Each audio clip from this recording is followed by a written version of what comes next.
Disney's sing-along songs Happy Haunting Party at Disneyland was released in 1998, and I have to say it's not that great. There are a couple of songs in it that I enjoyed, but in general it's going to appeal much more to a younger audience, and that's a shame because most of the sing-along songs are really great for all ages, for all Disney fans, but that's not so much the case here, and I think that's largely because we don't have classic Disney songs. They are songs, some of which have been written for this, as far as I'm aware, some of which are to popular tunes, and there's one that's certainly a popular song, and I'll talk about the songs in a moment, but this is set in the Haunted Mansion, of course, and I love the Haunted Mansion. It's my favourite Disney ride, and I don't feel like we got a sense of that very well. So it's not the best environment, it just didn't work very well, and basically we have a whole bunch of kids in Halloween costumes. They look fantastic, and we have some of the classic Disney characters like Goofy and Mickey and Minnie and Daisy, and then we also have some others like the Three Pigs.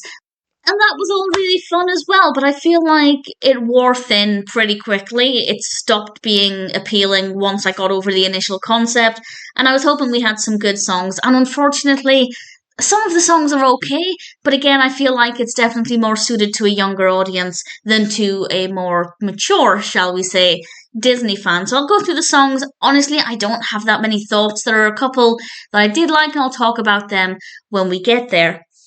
But we start off with songs. It's Halloween and Five Little Pumpkins, Grinning Ghosts, Chicken Lips and Lizard Hips, and Headless Horseman, none of which I have any thoughts about.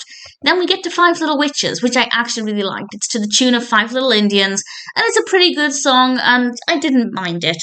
We then have Spooky, Scary Skeletons, which is not bad as a song, but it's the visuals that I really liked. It takes some of the classic skeleton dance designs, and I thought that was really fun and visually really engaging, so that worked quite well. We then have Casting My Spell, and then penultimately we have a song called Trick or Treat, and we see the children trick-or-treating around Disneyland, which must be a tremendously fun thing to do, and the song wasn't too bad. I didn't mind it. The lyrics were pretty good fun. And then we end with the Monster Mash, which of course is iconic. So I thought that was a nice way to conclude things. Some of the songs were good. Some of them I didn't really have that many thoughts with. But to be honest, I don't think it's a great sing-along songs. Maybe Five Little Witches was quite an easy one to sing along with, but other than that, and the Monster Mash, of course, I didn't find myself singing along at all, even with songs like Trick or Treat. I enjoyed it, but it's not one I can see myself singing along with, so it's not brilliant. It might appeal to very young children, but for older Disney fans, aside from seeing, as I said, characters, the costumes, the characters, Mickey and the others, and the Three Pigs, as I said, which was really good fun. They're quite nice to see. They're really fun. But in terms of being a sing-along, not very good. Visually, not that interesting. Didn't really get a good sense of the Haunted Mansion, unfortunately.